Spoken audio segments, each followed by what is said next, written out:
from the trials and tribulations of Valley Forge as a trained, battle-tested, and highly organized fighting force comprised of Continental Infantry, Mounted Dragoons, and Artillery. Sound assembly!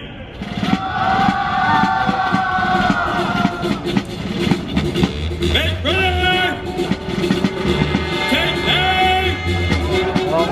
Fire!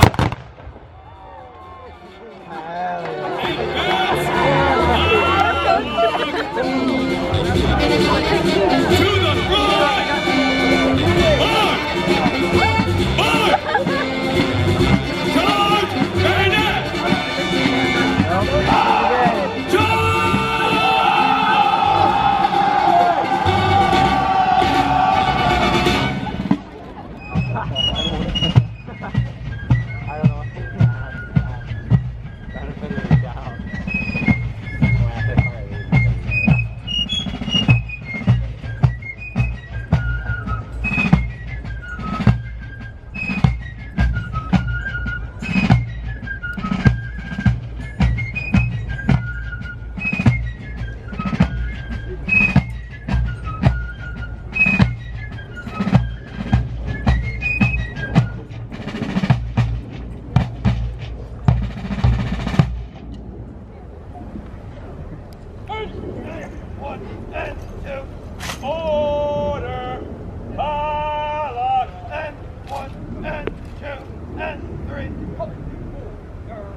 Sullivan Ballou was a successful attorney from Rhode Island when Abraham Lincoln called for volunteers in the wake of Fort Sumter. He enlisted in the 2nd Rhode Island Infantry and eventually commissioned to become an officer. Major Ballou penned this letter to his wife Sarah just days before the First Battle of Bull Run near Manassas, Virginia. July 14th, 1861, Washington, D.C. My very dear wife, indications are very strong that we shall move in a few days, perhaps tomorrow.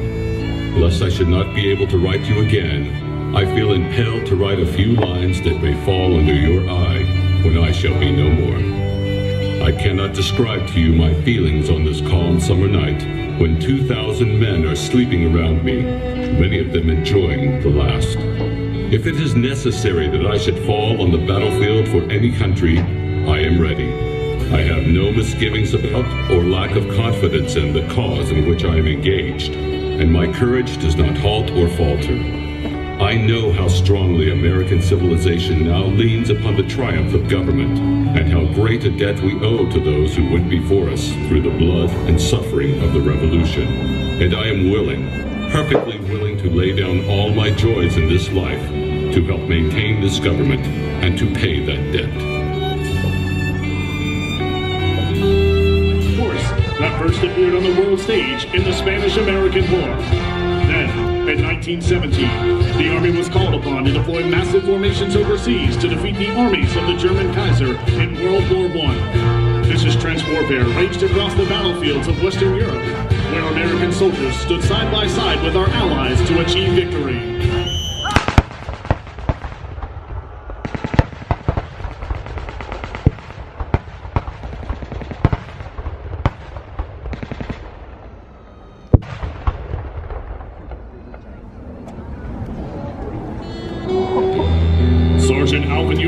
One of America's great heroes of the conflict, reflected on his service as a soldier in what became known as the Great War.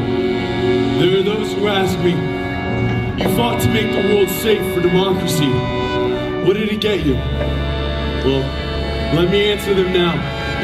It isn't important what I got personally. It's what we, as a nation and an army, achieved.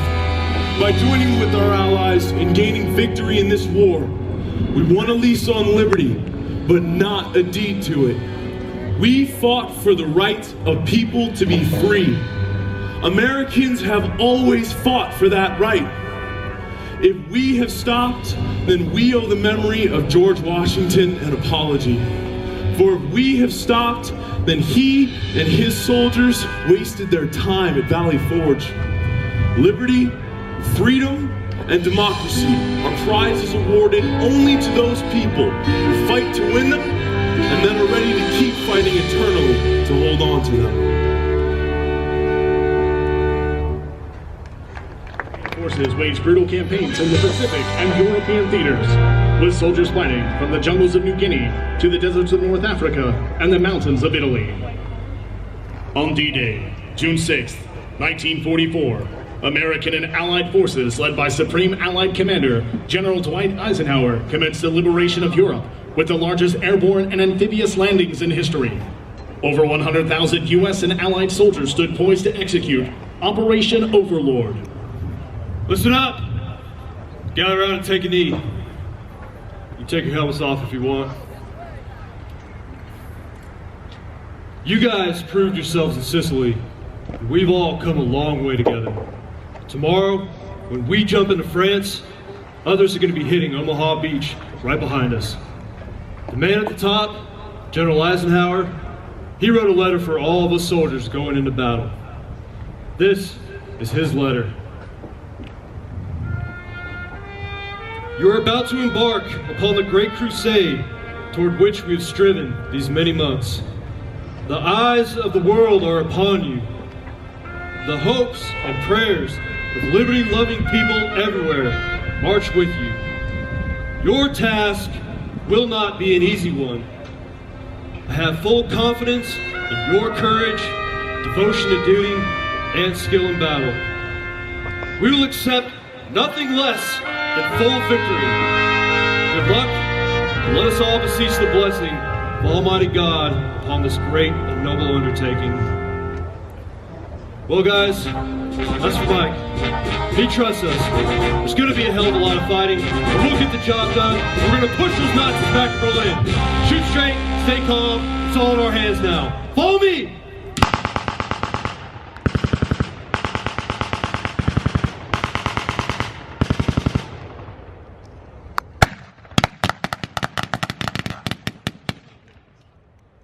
The successful D-Day assault in Normandy set the stage for the collapse of Nazi Germany and the end of World War II. American soldiers stormed across the plains of Europe as their counterparts in the Pacific attacked island fortresses to turn back the Japanese advance. Despite fanatic resistance by the enemy, American soldiers would emerge victorious in both the European and Pacific theaters in 1945. Less than a decade after the end of hostilities in Korea, the Army was again called upon to confront our nation's enemies in Southeast Asia.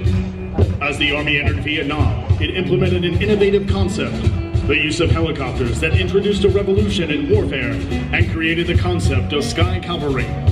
Helicopter gunships, mounted with machine guns and rockets, rapidly delivered air assault troopers to the battlefield, where they could be supported by tactical air and overwhelming artillery fires. In 1965, the first of these air-mobile units from the 1st Cavalry Division was deployed.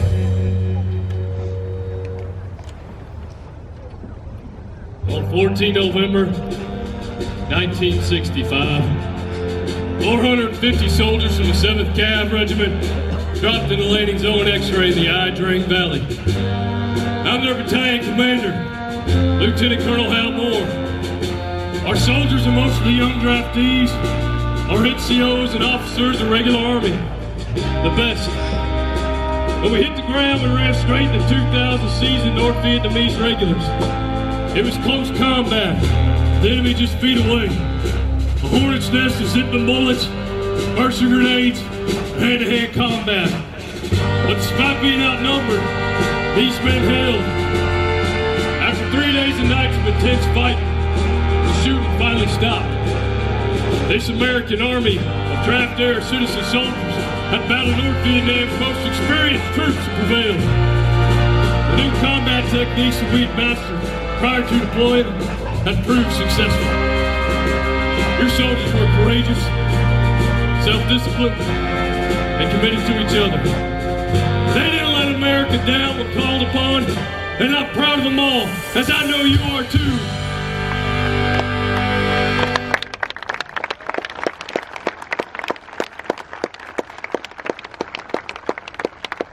The Vietnam War was our nation's longest conflict before the campaign in Afghanistan. The men and women of our Army fought in incredibly challenging conditions, but never wavered in their courage and commitment to the nation and each other. Gentlemen, your United States Army Drill Team!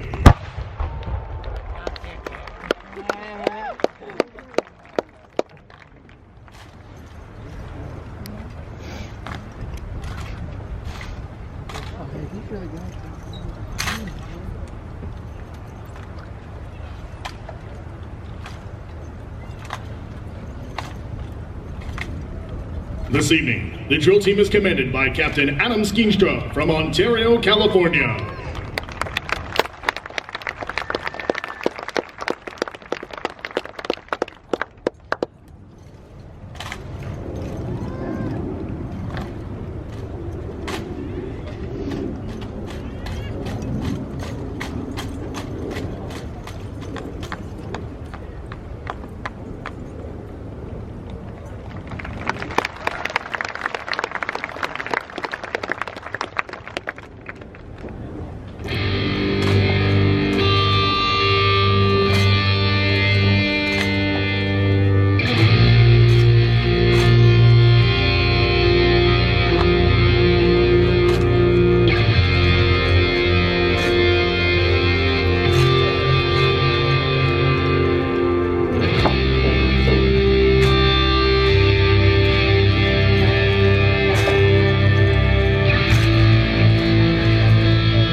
The drill team represents today's soldiers as well as yesterday's heroes who proudly fought in the Revolutionary War and continue to serve throughout the mountains of Afghanistan, throughout the Middle East, Europe, Korea, and around the world.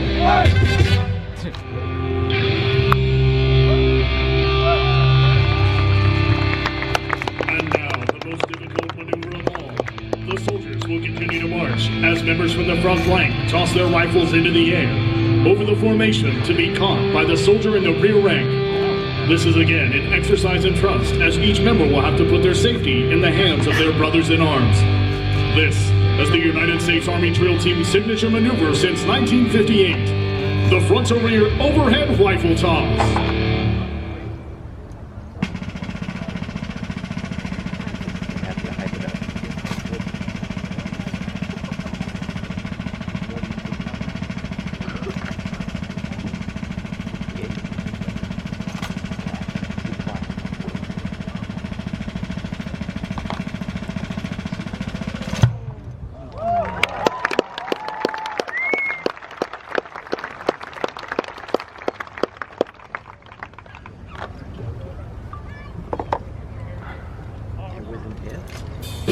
Ladies and gentlemen, once again, the ambassadors and peacekeeping missions around the globe.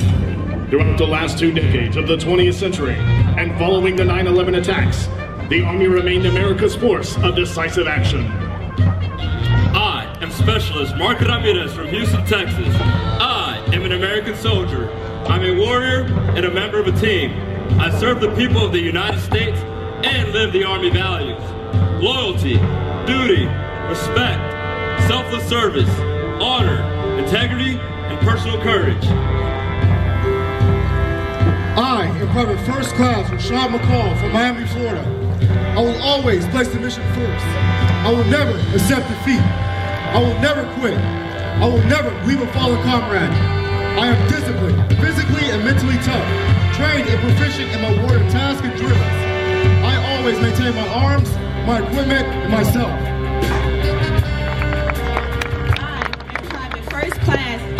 Jones from Memphis, Tennessee. I am an expert and a professional.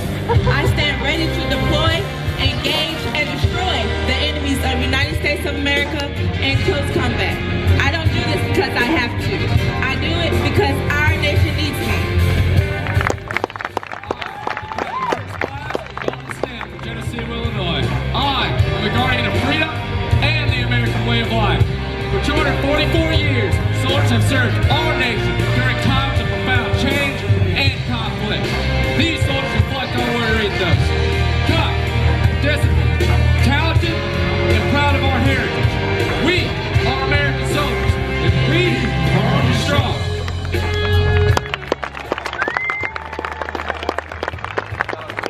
Your Army maintains a constant state of readiness. American soldiers remain decisively engaged, taking the fight to our enemies around the globe.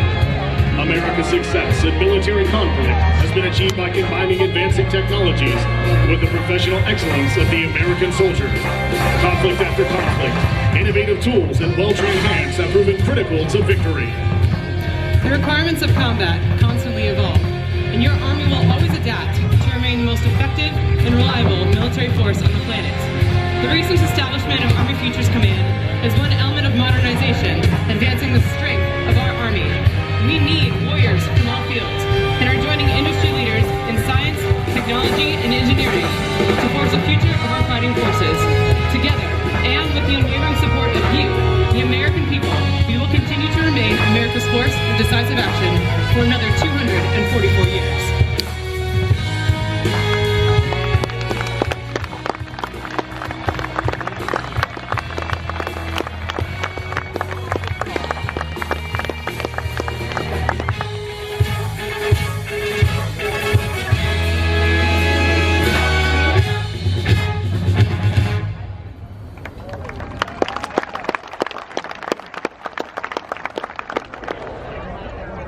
I don't think we can. Yeah, we definitely can.